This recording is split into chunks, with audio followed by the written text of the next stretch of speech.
మా అక్కగారైన sister Mary gold గారు దేవుని వాక్యం అందించబోతూ ఉన్నారు. వీరు 3 సంవత్సరాలు ఉపవాసం ఉండి ప్రార్థన చేయడం ద్వారా పరిశుద్ధాత్మతో నింపబడిన వారై ఆత్మ సంబంధమైన వరములు కలిగి ప్రభువుతో మాట్లాడుతూ దర్శనాల ద్వారా కళల ద్వారా ప్రభు సన్నిధిలో గడుపుతూ అనేక మందిని ఆత్మీయంగా సిద్ధపరుస్తూ బలపరుస్తూ ఉన్నారు. వీరు ప్రార్థన చేసి దర్శనాలను కలభావాలను తెలుసుకొని అనేక మందికి తెలియచెప్పి అనేక మంది పట్ల దేవుని యొక్క చిత్తం ఏ విధంగా ఉందో ప్రార్థన ద్వారా వారు తెలుసుకొని అనేక మందితో పంచుకుంటూ అనేక మందిని బలపరుస్తూ దేవుని సన్నిధిలో బహుబలంగా వాడబడుతున్న దైవజనులు. వీరి వాక్యాన్ని ఇప్పుడు విందాం. వాక్యంలో నుండి ఎన్నో విషయాలు ప్రభు మనతో మాట్లాడుతూ ఉన్నప్పుడు మనము సరిచేయబడుతూ ఉండాలి. దేవుని సన్నిధిలో మనము ఆత్మ ద్వారా నడిపించబడుతూ ఉన్నప్పుడు చాలాసార్లు మాటిస్తాం దేవునికి.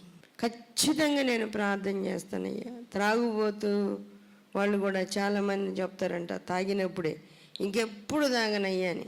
మళ్ళీ అదే విధానం. మేము ఈ తప్పు చెయ్యము అని చెప్పి, సరే వాళ్ళు త్రాగుతారు కాబట్టి అర్థం కాక వాళ్ళు చెప్పుండొచ్చు, చేయలేకపోవచ్చు. కానీ మనం ఎందుకు చేయట్లేదు? ఎన్నిసార్లు మాట ఇచ్చుంటాం దేవునికి? ఎన్నిసార్లు? నేను ఇంకెప్పుడు వ్యర్థంగా మాట్లాడను ప్రభా, మాట్లాడుతూనే ఉన్నావు. ఇంకెప్పుడు అబద్ధం ఆడాను ప్రభా, ఆడుతూనే ఉన్నావు. ప్రార్థన ఎప్పుడు మానుకోని ప్రభా, చక్కగా ప్రార్థన చేస్తానయ్యా అని ఎన్నిసార్లు మాట ఇచ్చావు. దేవుని సన్నిధిలో మనం మాట ఇచ్చినప్పుడు ఆ మాట నెరవేర్చకపోతే ఆ మాట ఏమైపోతుంది? వట్టి మాట అయిపోద్ది. వట్టి మాటలు మాట్లాడినప్పుడు ఆ వట్టి మాటలు ఎలా ప్రయోజనం అవుతాయి మనకి? వట్టి మాటలు ఎలా ప్రయోజనం అవుతాయి? దేవుని సన్నిధిలో మనం ఆలోచన చేయాలి. ఇశ్రాయేలీయులు ఎన్నోసార్లు దేవునికి మాట ఇచ్చారు, మేము నీ మాట వింటాము అని. అబ్రహాము, ఇస్సాకు, యాకోబుల విషయంలో ఒక విధంగా ఉంది. కానీ ఆ తర్వాత వాళ్ళ పిల్లలు చాలాసార్లు మాటిస్తూ ఉన్నారు, చాలాసార్లు తప్పిపోతూ ఉన్నారు. భక్తి కలిగిన వాళ్ళు కొందరు ఉన్నారు, వాళ్ళు ఎప్పుడు మాట తప్పరు. బలహీనులైన వాళ్ళు, భక్తిలో బలహీనులైన వాళ్ళు చాలామంది మాట తప్పిపోతున్నారు. సంఘం ఉంది అంటే సంఘంలో అందరూ బలవంతులేనా? కాదు. బలహీనులైన వాళ్ళు చాలామంది ఉన్నారు. మాట తప్పిన వాళ్ళల్లా బలహీనులే. ఈరోజు పరీక్షించుకుంటే సరిపోయి. ఈరోజు టెస్ట్ చేసుకోండి. నువ్వు మాట తప్పకపోతే బలమైనోడివి, బలమైన వ్యక్తివే, బలమైన దానివే. మాట తప్పితే బలహీనుడివి. ఇంక దానిలో మళ్ళీ నేను బలహీనుడినా కాదా అని ఆ ప్రశ్నలు నీకెందుకు అవసరం లేదు కదా. అలాంటి ప్రశ్నలు మనకు అవసరంలా. బలహీనులమా బలవంతులమా? దేవుని సన్నిధిలో మాట ఇచ్చినప్పుడు ఆ మాట నెరవేర్చాలి. ఇశ్రాయేలీయులు చాలాసార్లు తప్పిపోయినప్పుడు, వాళ్ళ మాట నెరవేర్చలేకపోయినప్పుడు చాలా బాధపడ్డాడు ప్రభు. బలహీనులుగా వాళ్ళని గుర్తించాడు ఆయన. అలాగే కొంతమంది నూతన సంవత్సరంలో వాగ్దానం చేస్తారు దేవునికి, నేను ఇలా ఉంటాను అని, ఈ విధంగా చేస్తాను అని ప్రభుతో చెప్తారు. ఆ విధంగా చేయలేనప్పుడు ఆ మాటలు వ్యర్థమైపోతాయి. వ్యర్థమైన మాటల ద్వారా నీ ఆత్మీయ జీవితానికి ఏ ప్రయోజనం లేదు. నీ ఆత్మీయ జీవితము స్థిరంగా ఉండాలి అంటే ఆ మాట దేవునితో నీవు ఇచ్చిన మాట నెరవేర్చాలి. మనుషులతో ఇచ్చే మాటలంటే తప్పిపోతాయి, పర్లేదు. చాలామంది ఇదిగో నాకు ఇబ్బందిగా ఉందంటే, ఎందుకు రేపు డబ్బులు పంపించేస్తానులే అంటారు. మా ఉట్టి మాటలు అయ్యి అక్కడ దాకా వచ్చేసరికి వాళ్ళు ఎవరు కూడా పలకరు. ఆ విషయంలో ఎవరు సహాయపడరు. ఒక సహోదరుడు చెప్తున్నాడు, ఒక ఆయన్ని నేను అడిగాను, చాలా అవసరము, 2 రోజుల్లో నాకు 2 లక్షలు కావాలని అడిగాను. అడిగితే ఈ నెలలో అందవు కానీ వచ్చే నెలలో అందుతాయి అన్నాడంట. వచ్చే నెలలో అయితే ఇవ్వగలుగుతాను, ఈ నెలలో ఇవ్వలేనులే, నా దగ్గర లేవు అన్నాడంట. ఇతను వచ్చే నెలలో అడిగాడంట. మళ్ళా వచ్చే నెలలో ఏమడిగాడు? 2 లక్షలు ఇస్తానంటివే, వచ్చే నెలలో అయితే అందుతాయి అంటివే. ఆయన అన్నాడంట, 2 రోజుల్లో చాలా అత్యవసరం ఉందంటే, ఆ 2 రోజులు అత్యవసరం తీరిపోయిద్దాం అనుకున్నాను కానీ మళ్ళీ 2వ నెలలోకి వచ్చి నన్ను అడుగుతావని నేను అనుకోలేదు. చూడండి, అంటే ఎంతకాలం నీ అక్కర తీరకుండా ఉంటుందా? తీరిపోయిద్దిలే, వచ్చే నెల చెబితే సరిపోయిద్ది అనుకున్నాను కానీ మళ్ళీ వచ్చి డబ్బులు అడుగుతావేంటి? తీరలా నీ అక్కర? తీరలా? నేను చెప్పింది వట్టి మాటే. వచ్చే నెల అంటే ఈ అవసరం ఇప్పుడు తీరిపోయితే వచ్చే నెల ఇంక నన్ను అడగకుండా ఉంటాడు అనుకున్నా, కానీ అడిగేవే మళ్ళా. దేవుని సన్నిధిలో దేవునితో అడిగితే ఆయన మాట నెరవేరుస్తాడు. కానీ మనుషులు చాలామంది వట్టి మాటలే చెబుతారు. వట్టి మాటలు అసలు. నేనున్నాను అంటారు, అవసరానికి అసలు ఒకడు కూడా నిలబడ్డాం. నేను ఏం చేయడానికి? నేను అనే మాట ఏం చేయడానికి? అదే దేవుడు మాట ఇస్తే ఆయన మన పక్షంగా నిలబడతాడు, ఆయన మన పక్షంగా ఉంటాడు. అందుకే మనుషులు వట్టి మాటలు కలిగిన వాళ్ళు మనుషులు మాట్లాడుకుంటారు, పర్లేదు. కానీ దేవుని విషయాల్లో మాట్లాడితే ఏమైపోతుంది? వాక్య భాగాల్లో మనం చూస్తే మత్తయి సువార్త 21వ అధ్యాయంలో 28 నుండి, ఒక మనుషునికి మీకేమి తోచుచున్నది? ఒక మనుషునికి ఇద్దరు కుమారులు ఉండేది. అతడు మొదటి వాని యొద్దకు వచ్చి, కుమారుడా, నేను నేడు పోయి ద్రాక్ష తోటలో పని చేయమని చెప్పగా వాడు పోను అని ఉత్తరం ఇచ్చును గాని పిమ్మట మనస్సు మార్చుకొని పోయాను. అతడు 2వ వాని యొద్దకు వచ్చి ఆ ప్రకారమే చెప్పగా వాడు అయ్యా పోదుననెను గాని పోలేదు. చూడండి, 2 కుమారులు ఉన్నారు. ఆ 2 కుమారులలో మొదటి వాని యొద్దకు వచ్చి, కుమారుడా, నీవు పోయి ద్రాక్ష తోటలో పని చేయమని చెప్తే ఏమన్నాడంట? నేను పోను అన్నాడంట. వాక్యంలో మనం ఎన్నోసార్లు విన్నాం. మోషే నేను వెళ్ళలేనన్నాడు, వెళ్ళాడు. ఇర్మియా నేను వెళ్ళలేనన్నాడు, వెళ్ళాడు. ప్రవక్తలు వెళ్ళలేమన్నారు, వెళ్ళారు. వాళ్ళు వెళ్ళలేము అని చెప్పి వెళ్ళి పనిచేశారు. కొందరైతే వెళ్తాము అని చెప్పి వెళ్ళలేకపోయారు. వెళ్తాము అని చెప్పి చాలా మందికి గొప్పతనం కావాలి, వాగ్దానాలు కావాలి, చాలా మందికి కృపావరాలు కావాలి. మెయిన్ కృపావరాలు వినియోగించుకోవడం చేత కాదు, కానీ కృపావరాలు కావాలి. అద్భుతాలు చేసే శక్తి కావాలి, ఉన్నతమైన గొప్ప పేరు తెచ్చిపెట్టే కృపావరాలు కావాలి. కానీ ఆ పనులు మాత్రం ఎవరు కూడా చేయరు. తీసాడు పెట్టుకోవడమే. ఒక్కొక్క కృపావరాన్ని తీసి పెట్లో పెట్టి తాళం వేసి ఇంట్లో జాగ్రత్తగా పెట్టుకుంటే బాగుంటుంది. యెరూషలేము నుండి ఒలీవ నూనె తీసుకొచ్చాం, ఇది జాగ్రత్తగా వాడుకోవాలి. కాళ్ళకు తగలని, అరికాళ్ళకు తగలనివ్వకండి, తొక్కబాకండి అంటే బీరువాలో పైన దాచిపెట్టారంట. ఎలా? దానివల్ల ఉపయోగము ఎలా? వినియోగించుకోవాలి, జాగ్రత్తగా ఉండాలి. అంత ఒళ్ళు బరువు ఏంటి? చాలా మందికి ఒళ్ళు బరువు, చెయ్యాలంటే కష్టం.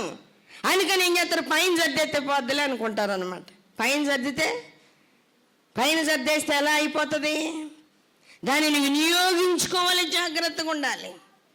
దేవుని సన్నిధిలో మాట వినడము అంటే, దేవుని చిత్తానుసారంగా జీవించడము అంటే ఆయన చెప్పినది చెప్పినట్టు చేయడమే, వేరొకటి కాదు.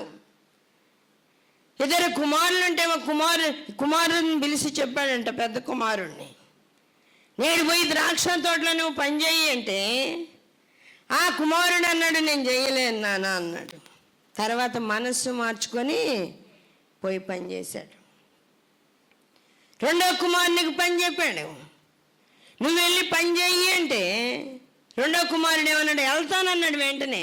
చాలా మందికి అంతే, ఇది చెయ్యాలా అంటే చేసేద్దాం, అదేముంది, ఆ వంట పని ఏముంది, ప్రార్థన చేయటం ఏముంది, వాక్యం చెప్పడం ఏముంది, బైబిల్ చదివి చెప్పడమే కదా, ఏముంది అది చేసేస్తామంటారు.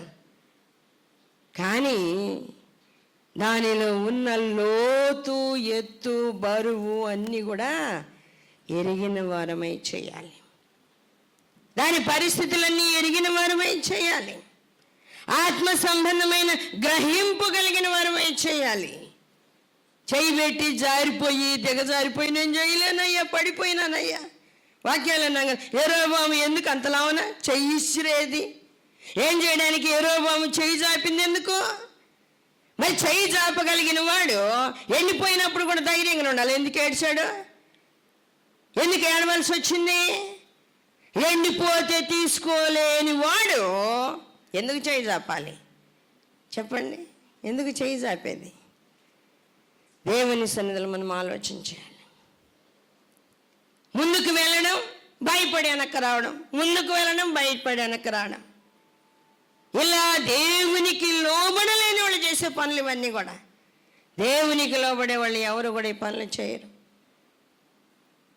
మోషే కానీ, ఏలియా కానీ, దానియేలు కానీ, యోసేపు కానీ, షడ్రకు మెషకు అబేద్నెగోలు కానీ, దేవుని యందు భయభక్తులు కలిగిన ప్రవక్తలు కానీ అందరూ కూడా దేవుని మాటకు లోబడిన వాళ్ళే, దేవుని మాట ప్రకారం జీవించిన వాళ్ళే. వాళ్ళు మొదట మేము వెళ్ళలేమని చెప్పి ఆ తర్వాత వెళ్ళి ఆ పని సంపూర్ణంగా ముగించిన వాళ్ళే, నెరవేర్చిన వాళ్ళే. ప్రారంభించడం ముఖ్యం కాదు, ముగించడం ముఖ్యం. ప్రారంభించడం చాలా సులభం. ఏముంది? ప్రారంభించడం అనేది చాలా సులభమైన పని. ఆ పని కొనసాగించడము, ముగించడం అనేది చాలా కష్టం. కొనసాగించడం, ముగించడం. అందుకే యేసయ్య అంటాడు, ఇరుకు ద్వారమున ప్రవేశించ పోరాడండి, అనేకులు ప్రవేశింపజూతురు కానీ అది వారి వలన కాదు. అనేకులు ప్రవేశింపజూతురు కానీ అది వారి వలన కాదు. ఏముంది? అడుగు పెట్టడం ఏముంది? ఎంట్రన్స్లో అడుగు పెట్టడం ఏముంది? లోపలికి వెళ్ళడం కదా కావాల్సింది. లోపల నడవడం కావాలి. లోపల చీకటి కలిగి ఉన్న ప్రాంతాలు ఉంటాయి. అసలు నువ్వు నిలబడలేని అలాంటి పండుకొని పాకి వెళ్ళగలిగిన స్థలాలు ఉంటాయి. అంటే ఆత్మీయ జీవితంలో వచ్చే ఆ భయంకరమైన శోధనలు ఉంటాయి. దానిలో నువ్వు కొనసాగగలవా లేదా అనేది ఆలోచించాలి, ప్రార్థన చేయాలి. కొనసాగించలేకపోతే మాట ఇవ్వకూడదు. మాట ఇస్తే దానిని నెరవేర్చాలి. మాట ఇస్తే దాన్ని నెరవేర్చాలి. దేవుని యందు భయభక్తులు కలిగిన పిల్లలందరూ కూడా ఆయన మాట నెరవేర్చారు, కానీ ఇంకా నెరవేర్చాల్సింది, పరిపూర్ణంగా నెరవేర్చాల్సింది ఉంది. యెషయా ప్రవక్త ఉండి నేను వెళ్తాను అంటే ఆయన అంటున్నాడు, వెళ్తాను అంటే ప్రభువు వెళ్ళమన్నాడు. ఎందుకు, ఎలా వెళ్ళమన్నాడు? వాళ్ళ కన్నులు మూయించినట్లు, వాళ్ళ హృదయాన్ని క్రొవ్వ చేసేటట్లు, వారి హృదయాన్ని క్రొవ్వ చేసేటట్లు, వారి కన్నులు మూయించేటట్లు, వారి యొక్క చెవులు మందపరచి, వారి కన్నులు మూయించి, వారి హృదయము క్రొవ్వ చేయమని పంపితే, అలాంటి యెషయా ప్రవక్త వచ్చాడు. మీరందరూ నాశనం అయిపోదురంటే ఎట్టుంటది? మీరందరూ గమ్మునుంటారా చెప్పండి? ఆ దేవుని మాటలే. అమ్మో, దేవుని మాటకి మనం లోబడాలా? దేవుని మాట ప్రకారం మనం జీవించాలి. కాబట్టి ఆయన మాట్లాడే ఆ శాపాలైన కానీ సంతోషంగా విందామని ఎవరంటారు? రాళ్ళు తీసుకొని కొడుతున్నారు పాపం. ఆయన రాళ్ళు తీసుకొని ఎమ్మడబడుతున్నారు. అలాంటి శాప వచనాలు చెప్పడానికి పంపితే ఆయన ఆ మాటలు చెప్పడానికి వెళ్ళాడు అంతే. ఆ మాటలు చెప్పడానికి దేవుని మాట నెరవేర్చడం కావాలి. ఇర్మియాని పంపితే ఇర్మియా వెళ్ళిపోయాడు. ఇర్మియా చెప్పేది కూడా అలాంటి మాట. ఏంటి? మీరందరూ అందరూ బబులోను రాజుకు దాసులైపోతారు. ఆయన కాడి కిందకు పోతేనే మీరు బ్రతుకుతారు, లేదా బ్రతకరంటే కట్టుకున్న ఇళ్ళేమైపోవాలా, వేసుకున్న పొలాలేమైపోవాలా, సంపాదించుకున్న ఆస్తి ఏమైపోవాలి, సమకూర్చుకున్న అన్నీ కూడా ఏం చేసిపోవాలి, ఎలా పోవాలి? కొత్త కొత్త ప్రవక్తలు లేచారంట. హనన్య అనే ఆయన ఒక ఆయన లేచి, అస్సలు బబులోనుకి వెళ్ళాల్సిన అవసరమే లేదు, బబులోను రోజు కాడిని దేవుడు ఎట్ట ఇరిచేస్తున్నాడని పొగడతలు కోరుకునే వాళ్ళకి పొగడతలు చెబుతారు. అదే కదా కావాల్సింది. చాలామంది ప్రవచనాలు ఫెయిల్ అవుతాను. ఎందుకు? పొగిడి పొగిడి పొగిడి పొగిడి వాళ్ళకి చెప్పినందువల్ల పొగిడి పొగిడి చెబుతారు వాళ్ళకి. ఇదిగో నువ్వు మంచి ఉద్యోగంలో జారిపోతున్నావు అంటే అసలు ఉద్యోగం ఉన్నది కూడా పోతుంది. ఏమైపోతుంది? ఉద్యోగం పోతుంది. ఇదిగో నువ్వు మంచి ఆస్తిని సంపాదించబోతున్నావు అంటే అసలు గతి లేని స్థితిలోకి వెళ్ళిపోతున్నారు. ఏమాత్రం మేలు జరగడం వల్ల, ఏమాత్రం సంతోషం కలగడం వల్ల, చెప్పించుకున్నప్పుడు మాత్రమే సంతోషం. ఒక సహోదరికి చెప్పిందంటే ఇంకొక సహోదరి వచ్చి ప్రవచనం చెప్పిందంటే ఏమని, ఇప్పుడు నువ్వు 3 నెలల గర్భవతివి. నేను నవ్వుకున్నా. అసలు గర్భవతి అనేది వాళ్ళకి తెలియకుండానే వాళ్ళు అలా అవుతారా? ఏమో నాకు తెలియదు. అది ఆమె నన్ను ఎందుకు అడిగింది, ఆమె నాతో ఎందుకు చెప్పింది? ఇదిగో నేను 3 నెలల గర్భవతినంట, నాకు మగబిడ్డ పుడతాడే ఆడబిడ్డ పుడుతుంది, దేవుణ్ణి అడగాలట. ఏంది? నాకు చాలా చాలా విషయాలు అసలు వీళ్ళ అమాయకులా ఏంటి, వీళ్ళ స్థితి ఏంటి, వాళ్ళ హృదయ స్థితి ఏంటి, ఎలా ఉంది అర్థం కావట్లా నాకు. నేను గర్భవతినంట అబ్బాయి పడతాడు అమ్మాయి పడతాడు. నేనన్నా, ఏ గొప్పతనం కోసం ఎవరైతే నీకు ఆ ప్రవచనం చెప్పారో అబ్బాయో అమ్మాయి వాళ్ళని అడిగి 9 నెలలు అయిపోయిన తర్వాత నాకు ఫోన్ చేయమని చెప్పి, ఎవరు పుట్టారో నాకు చెప్తే నేను కూడా సంతోషిస్తాను. నువ్వు గర్భవతి అని చెప్పారు కదా, నువ్వు గర్భవతి అని నీకెవరు చెప్పారో వాళ్ళని అడిగి తెలుసుకొని 9 నెలలు అయినాక నీకు తెలియకుండానే నువ్వు గర్భవతి అయినట్టుగా నీకు ఆ యొక్క వాగ్దానం, ఆ యొక్క ప్రవచనం చెప్పిన వాళ్ళకి అడిగి తెలుసుకొని కన్నా తర్వాత నువ్వు నాకు ఫోన్ చేయమని చెప్పి సిగ్గుతో తలంచుకుందాం. తెలుసా? ఎందుకంటే వట్టి మాటలు, భయంకరమైన వట్టి మాటలు, అర్థం కావడంలా. ఆత్మ సంబంధమైన విషయాలు ఏంటో అర్థం కావడం లేదు, ఆత్మీయంగా ఎదగడం అంటే అర్థం కావడం లేదు. సుఖవంతమైన జీవితం అయితే జీవిస్తూ ఉన్నారు మనుషులు. ఇశ్రాయేలులో చాలామంది శాస్త్రులు ఉన్నారు, పరిసయ్యులు ఉన్నారు. శాస్త్రులు, పరిసయ్యులు, సద్దూకయ్యులు, దేవుని వాక్యాన్ని బోధించిన ధర్మశాస్త్రోపదేశకులు ఉన్నారు. వాళ్ళందరూ కూడా గొప్పతనాన్ని కోరుకునే వాళ్ళే. మత్తయి సువార్త 23వ అధ్యాయం మొదటి నుంచి మనం చూస్తే, అప్పుడు యేసు జన సమూహములతోనూ తన శిష్యులతోనూ ఇట్లనెను, శాస్త్రులను పరిసయ్యులను మోషే పీఠమందు కూర్చుండువారు గనుక వారు మీతో చెప్పు వాటినన్నిటినీ అనుసరించి గైకొనుడి, ఆయనను వారి క్రియల చొప్పున చేయకుడి. వారు చెప్పుదురే గాని చేయరు, మోయే శక్యము గాని భారమైన బరువులు కట్టి మనుషుల భుజముల మీద వారు పెట్టుదురే గాని తమ వేలితోనైనా వాటిని కదలింపనొల్లరు. చూడండి, శాస్త్రులు, పరిసయ్యులు మోషే పీఠమందు కూర్చుండువారు గనక వారు మీతో చెప్పు వాటిని అనుసరించి గాయకొనండి.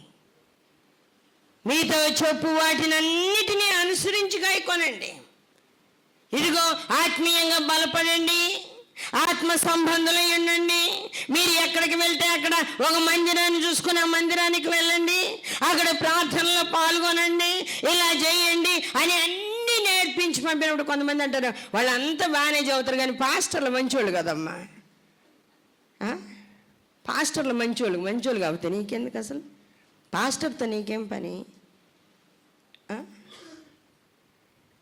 యేసయ్య అంటున్నాడు అంటే ఈ వాక్యం చదవలేదా?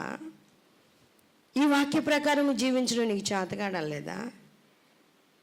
పాస్టర్లు మంచోళ్ళు కాదు, వాళ్ళు చెప్తారు కానీ వాళ్ళు చేయరు, వాళ్ళు చెప్తారు చేయరు. వాళ్ళు తాగొద్దు, తిరగొద్దు, భయంకరమైన పాపాలు చేసినట్టు వాళ్ళ పిల్లలే పాపులు. వాళ్ళ పిల్లలు తాగుతూనే ఉంటారు, తిరుగుతూనే ఉంటారు, భయంకరంగా ప్రవర్తిస్తూ ఉంటారు. వాళ్ళు మంచివాళ్ళే కాదు. యేసయ్య అంటున్నాడు, వాళ్ళు మీతో చెప్పు వాటినన్నిటినీ అనుసరించి గైకొనుడి, ఆయనను వారి క్రియల చొప్పున చేయకుడి. వారి క్రియల చొప్పున చేయబాకండి. పాస్టర్ గారే తాగినప్పుడు నాకేమి అంటే, నువ్వు నరకానికి పోతావు, పాస్టర్ పోతే పోయింది, నీకేం బాధ చెప్పండి? వాళ్ళు పోతే పోతారు, వాళ్ళు చెప్పుకుంటారు లెక్క దేవునికి. నీకెందుకు? నీకెందుకు? దేవుని సన్నిధిలో ఆలోచన చేయాలి. దేవుని సన్నిధిలో మనం ఎలా ఉన్నామో మన హృదయాన్ని పరీక్షించుకోవాలి. ప్రభు అంటూ ఉన్నాడు, వారు చెప్తారు కానీ చేయరు, మోయ శక్యము కానీ భారమైన బరువులు కట్టి మనుషుల భుజము మీద వారు పెట్టుదురే కానీ వ్రేలితోనైనను వాటిని కదిలింపనోలరు. వ్రేలుతో కూడా అంటే చిన్నది కూడా దేవుని చిత్తం చెయ్యరు అని అర్థం. చిన్నది కూడా దేవుని చిత్తము చెయ్యరు. దేవుని సన్నిధిలో ఆలోచన చేయాలి. ఆత్మ సంబంధమైన వ్యక్తివిగా నువ్వు ఉన్నప్పుడు, ఆత్మానుసారంగా జీవించాలని తీర్మానం చేసుకున్నప్పుడు ఆ తీర్మానానికి నువ్వు నిలబడి ఉండాలి. నా జీవితంలో నేను ఒక నిర్ణయానికి వచ్చిన తర్వాత ముందంతా వద్దు, రాను ప్రభు, చేయలేను ప్రభు, అది ప్రభు, ఇది ప్రభు, అట్ట ప్రభు, ఎట్ట ప్రభు, వందనాలయ్యా, నన్ను వదిలేయ్యా, నేను చేయలేను ప్రభు, నాకు చేత కాదు ప్రభు అన్నీ చెప్పినాక ఆయన కాదు, నువ్వే కాదు చెయ్యాల, కాదు అలా కాదని ఈయన చెప్పినాక నేను ఒక నిర్ణయానికి వచ్చినాక చావైన బ్రతుకైన దానికోసం నేను నిలబడి ఉన్నా. చావైన బ్రతుకైనా. చావడం అంటే ఏముంది అసలు? చావడం అంటే ఏముంది? బ్రతికి సేవ చేయడం అంటే చాలా కష్టం, కానీ చనిపోవడం అంటే చాలా సులభం. నిజం చెప్పాలంటే చావు అంటే ఏముంది? తీర్మానం చేసుకున్న నేను అసలు ఎప్పుడు వినని, కనని, ఎరగని శోధనలు నా మీదకి వచ్చి పడతాను. దేవునికి స్తోత్రం అనుకోండి. ఇప్పుడైతే ఏడుపు కూడా రావట్లా, ఆలోచన రావట్లేదు, ఏడుపు రావట్లే. ఎట్లా అన్నారు అనగానే దేవునికి స్తోత్రం, వందనాలు. అబ్బా ఎంత బాగా అన్నారు, ఎంత బాగా అనగలిగారు, దేవునికే వందనాలు. నిజం, హృదయపూర్వకంగా వచ్చింది. నేను లోనేదో దాచుకొని బయటికి ఏదో చెప్పటల్లా. ఆత్మ సంబంధమైన ఆలోచన కలిగినప్పుడు, ఆత్మ సంబంధమైన గ్రహింపు కలిగి ఉన్నప్పుడు, పరిపూర్ణ హృదయంతో ప్రార్థన చేయగలిగినప్పుడు అన్ని విషయాల్లో జాగ్రత్త కలిగి ఉంటాం. దేవునితో ఒట్టి మాటలు రావు మనకి. చేస్తాము అంటాం, చేయకపోవడం, చేస్తాము అనడం, చేయకపోవడం. ఎన్నిసార్లు దేవుని సన్నిధిలో నువ్వు అలాంటి తీర్మానం చేసి ఎన్నిసార్లు తప్పిపోయావో ఆలోచన చేయి. దేవుడు ఆకాశం అందున్నాడు, నీవు భూమి మీద ఉన్నవందుకు ఏముండాలంట?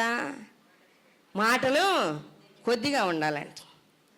మాటలు కొద్దిగా ఉండాలి. కోటలు దాటిపోతాయి, మాటలు కోటలు దాటిపోతాయి. దేవుని సన్నిధిలో మనం ఆలోచన చేయాలి. దేవుని సన్నిధిలో ఆలోచన చేయాలి. ఒక సహోదరుడు అంటున్నాడు, ఇదిగో మందిరానికి కావాల్సినవి అన్నీ నేను సమకూరుస్తానక్క, బాధపడాల్సిన అవసరం లేదని. ₹1 కానుకీలా యాడ్ నుంచి పోతాయి? నేను ఆ మాట నమ్మితే నాకు తెలుసు అవి ఒట్టి మాటలని. ఒట్టి మాటలు కాబట్టి నేను నమ్మను. దేవుణ్ణి అడుగుతా నేను, ఇదిగో వీళ్ళు ఇలా మాట్లాడుతూ ఉన్నారు, ఈ విషయంలో ఏంటి ప్రభు అని అడిగినప్పుడు ఆ మాటలను అసలు నమ్మనేకూడదు అన్నాడు. ఎప్పుడు నేను నమ్మను. నమ్మితే ఏమైపోతాం? యేసన్న గారు ఒక పాట రాశాడు, నమ్మి నమ్మి మనుషులను నమ్మి పలుమార్లు మోసపోవడం ఎందుకో? ఒకసారి మోసపోయి చాలదండి, ఎన్నిసార్లు మోసపోవాలా? పలుమార్లా. దేవుని సన్నిధిలో ఆలోచించాలి, ఆలోచన చేయాలి. ఆత్మ సంబంధమైన గ్రహింపు కలిగి ఉండాలి. ప్రభు అంటూ ఉన్నాడు, వాళ్ళు చెప్పుదురే గాని చేయరు. వాళ్ళకి కావాల్సింది గొప్పతనము. అందరూ పాస్టమ్మ పాస్టమ్మ పాస్టమ్మ అంటాం కావాలి, పాస్టయ్య అంటాం కావాలి, అయ్యగారు అంటాం కావాలి, కానీ అమ్మగారు అయ్యగారు అనాలి. ఏం చేయడానికి చెప్పండి? చాలా కాలం నాకు పాస్టమ్మ అనేవరన్నట్టు సిగ్గు అనిపించేది. ఏంది పాస్టమ్మ అంటున్నారు వీళ్ళని. తర్వాత అలవాటు అయిపోయింది. అలాంటి ఆలోచనలోకి వచ్చేసాం, అయిపోయింది. దేవుని సన్నిధిలో ఈ శాస్త్రులు, పరిసయ్యులు, సద్దుకాయలు వీళ్ళందరూ కూడా గొప్పతనాన్ని కోరుకునేవాళ్ళు, దేవుని మాట వినేవాళ్ళు కాదు.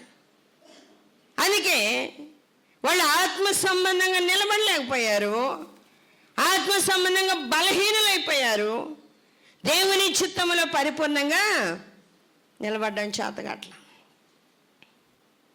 వాక్యం వింటున్న నీ హృదయం ఎలా ఉంది? ఎన్నిసార్లు దేవుని మాటకు నువ్వు లోబడ్డావు? పరిశుద్ధాత్మ దేవుడు అన్నిటినీ ఆయనే మనకు అనుగ్రహించేది. ఆత్మ సంబంధంగా ఆత్మే మనకి ప్రతి కృపావరాన్ని అనుగ్రహించేది. ఆత్మే మనకి బుద్ధివాక్యం ఇచ్చేది, ఆత్మే మనకి జ్ఞానవాక్యం ఇచ్చేది, ఆత్మే మనకి సమస్తం అనుగ్రహించేది. ప్రార్థన చేసుకుందాం. తల్ల ఉంచి అందరూ ప్రార్థన చేయండి. అవును ప్రభా, నన్ను బలపరచు, ఆత్మతో నన్ను నింపు, శక్తితో నన్ను నింపు, సాతాను తంత్రాలన్నిటిపై నాకు జయమివ్వు, శోధనలన్నీ జయించగలిగిన శక్తిని నాకు ఇవ్వయ్యా, పరిపూర్ణ కృపనివ్వునైనా. మీకే వందనాలు, స్తోత్రాలని ప్రభు సన్నిధిలో అడుగుదాం. కృప కలిగిన దేవ, సర్వాధికారి అయిన తండ్రి, మహోన్నతుడ, పరిశుద్ధుడ, ఉన్నత పరిశుద్ధ స్థలంలో నివసించే దేవా, మీకు స్తోత్రాలు. ఈ లోకంలో మేము జీవించినంతకాలము ఘనత, మహిమ, ప్రభావాలు మీకు చెల్లించినట్లు కృపనివ్వండి. ఆత్మతో నింపండి, శక్తితో నింపండి, సాతాను తంత్రాలపై జయమివ్వండి. ఉన్న వాక్యం వ్యర్థమైపోకుండా హృదయాలలో ఉండి ప్రభా, వాక్య ప్రకారమే జీవించగలిగిన కృపనివ్వండి. అబ్రహాము స్వభావము కలిగిన బిడ్డలముగా ప్రతి బిడ్డ మలచబడ్డానికి సాయం చేయండి. మీ సన్నిధి తోడుగా ఉంచునైనా. ఎదుగున్న తండ్రి, అనారోగ్యంతో ఉన్న బిడ్డలను ముట్టండి, స్వస్థత, నెమ్మది దయచేయండి. నెమ్మది లేని వారికి నెమ్మదినివ్వండి. ఆర్థిక సమస్యలు కలిగిన వారికి ఆ సమస్యల నుంచి ఎలా విడుదల పొందాలో అట్టి ఆలోచన, అట్టి కృప మీరు దయచేయండి. ఆత్మీయంగా బలపడాలని తీర్మానం చేసుకున్న బిడ్డలు ఆ విధంగా బలపడడానికి కృప దయచేయండి ప్రభా. మీ చిత్తానుసారంగా బలపరచండి. ఏ బిడ్డకి ఏ అక్కరుందన్నీ మీ మహిమలో తీర్చండి. ఎగ్జామ్స్ రాస్తున్న బిడ్డలకు మీ కృపనివ్వండి, రాయివో బిడ్డలకు కృపనివ్వండి. జాబ్స్ కొరకు ఎదురు చేసే బిడ్డలకు జాబ్స్ మీరే ఇచ్చి మీ నామానికి అత్యధికమైన మహిమ వచ్చినట్లు కృప చూపమని ప్రతి బిడ్డను ఆశీర్వదించి వర్ధిల్ల చేయమని మీకు అప్పగించుకోండి. యేసయ్య అతి పరిశుద్ధ నామములో అడుగుచున్నాము తండ్రి, ఆమేన్. మరిన్ని వివరముల కొరకు మమ్మలను సంప్రదించవలసిన చిరునామా Marigold Foundation, Holy Spirit Church, Vishwanathapuram, Podili, Prakasam జిల్లా, పిన్ కోడ్ 523240. మా ఫోన్ నెంబర్స్ 8500084841 మరి ఒక ఫోన్ నెంబర్ 8500084841.